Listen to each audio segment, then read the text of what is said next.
Hey everybody, it's Christopher Small, the owner of CMS Law Firm. We do estate planning, we do probate, we do it well. Today, I want to talk to you about dynasty trusts. Before we get to that though, I want to remind you, if you have questions about this or anything else related to estate planning or probate, and you want to talk with us over the phone for free, you can do so by going to cmslawfirm.com. Okay, dynasty trusts. I am doing I was asked to come and speak at this investors group kind of a thing. It's a virtual speaking engagement, but I'm doing it in about 22 minutes. And we are talking about dynasty trusts. They had a bunch of questions, or they have some things they want to talk about. And so I'm going to go on there and do that. And I thought that would be a great topic for the day. I think I've talked about this before, but to just high level view, a dynasty trust or dynastic trusts, it's not necessarily a specific type of trust. What makes a dynasty trust is the fact that it is intended to last for as long as possible. And some would even hope to have it last forever. What that generally means is, inside of the trust language, you're not going to have any distributions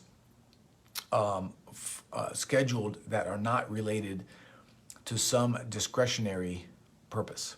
Health, support, education, maintenance are the traditional discretionary distribution options.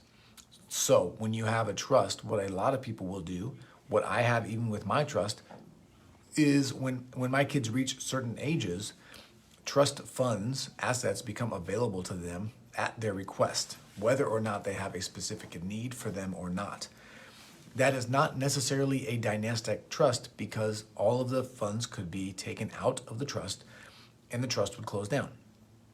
Additionally, when you create a dynastic trust, you will often, or I will encourage people to consider creating some levers inside of the trust to help ensure that the trust continues to last for as long as possible. What you often have when you have a trust that's supposed to last for, the beneficiaries become greater and greater and greater. You know, imagine if you have a couple, right, or somebody at the top of the food chain, and then you have 3 kids. So you've now split those assets up into 3 when you are gone. And then each of your 3 kids have 2 kids. Now we're at 6. And then they have 2 kids. Now we're at 12. You can see how it can just exponentially grow over time. And when this happens, the resources available to all of the beneficiaries become smaller and smaller and smaller until they are gone.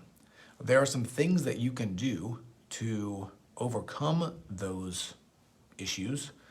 One of the main things that people will do is utilize life insurance to help sort of rejuvenate the trust at each successive generation. So you could put in information or in direction related to the trust taking out life insurance policies on all of the beneficiaries, basically. But every time a child is born, taking out a life insurance policy on that child that basically grows and matures inside of the trust. And then when that person dies eventually, 80, 90 years later, you can take the proceeds from that life insurance policy, which hopefully, built up over time into a significant cash value, and use that to fund the next generation, use that to fund the life insurance policies of the next generation, and keep things going and going and going and going. So hopefully that makes sense. But that's what a dynastic trust is. Generally, you're going to have no distributions except for discretionary reasons, and you're going to try to make that trust extend as long as possible. To do that, you're going to need to be in specific jurisdictions. Not all places will allow you to have a trust forever, but that part's not that hard to figure out. All right, so that is it. Hopefully that made sense. If it did, that's great. If you have questions or comments, you can always leave them. And as always, if you have questions or comments about anything related to estate planning or probate, and you want to talk with us over the phone for free, you can do so by going to cmslawfirm.com. All right, that is it. As always, I'm Christopher Small. I'm the owner of CMS Law Firm. We do estate planning. We do probate. We do it well. Thank you, excuse me. Thank you for your time. Thank you for your attention. I appreciate you, and I will talk to you again soon. See ya.